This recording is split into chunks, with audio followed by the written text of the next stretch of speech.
So last week we had the addition to the US labor force results. It was predicted to come in at 250,000 new jobs, but it actually came in at 370,000, way beating expectations, showing a very red hot labor market. So how could this be?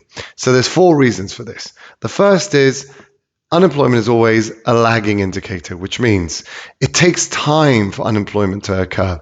We're already in a bear market in the stock market.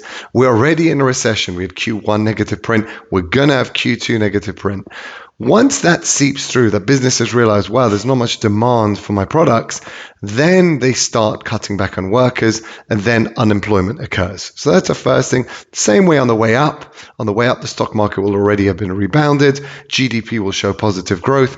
And then businesses go, wow, I've got a lot of demand for my growth. So then they start hiring workers. So it goes both ways.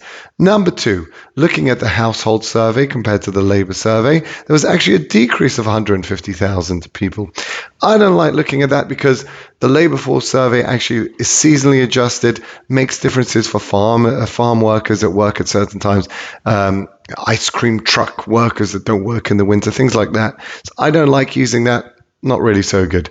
Third reason is baby boomers retiring. So baby boomers, they took the opportunity to retire during COVID. They're already in their 60s, 70s. They don't need this hassle. They got a 401k. They've got a house or houses.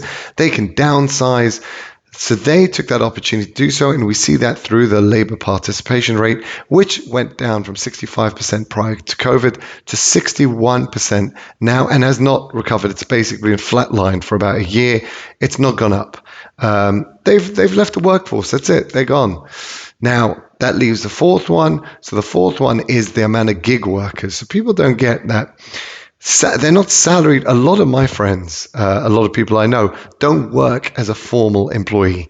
They work as they do graphics design, they do computer programming, they do accountancy, but not as an employee.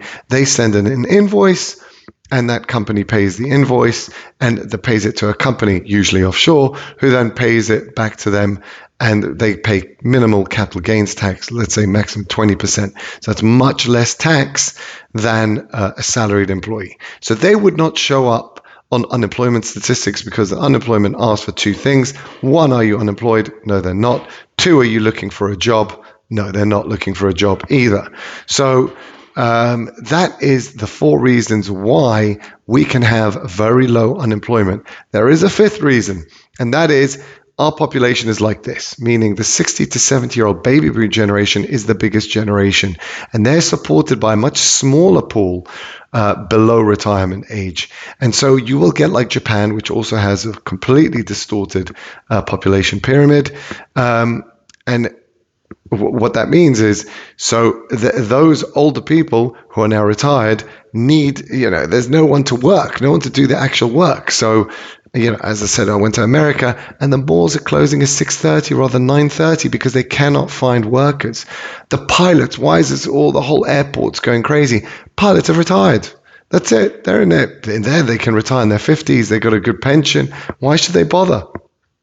So they're retiring. There's not enough, even if you want to train as many workers as you want, there's not enough young people to take over from the older people. But the older people do not spend as much in the economy as younger people, right? Younger people need to buy new clothes, new furniture, kids' things, toys, whatever, gadgets. Older people do not need that. And they also downsize. So what happens there is there's much less demand. So just like Japan, where you see very low unemployment, you also see very low growth. You also see extremely low pay rises because the demand just isn't there, but there is a demand for minimal workers. So I think we will go into this recession. I think we'll have a pickup in unemployment. I don't think it will be anywhere near as severe as it used to be in the past for unemployment because just the population metrics don't mount up to do that. So we've had Japan 40 years of recession, basically, 30 years, 32 years of recession, and they've had very low unemployment, but very low growth, extremely low pay rises, and really grinding opportunities for the youth. So that is why I think we're going with that. So those inflation. So again, for this year, for this tomorrow, will show hotter inflation numbers, more than the 8.6% in May. It will force the Fed to increase interest rate 0.75 again in July.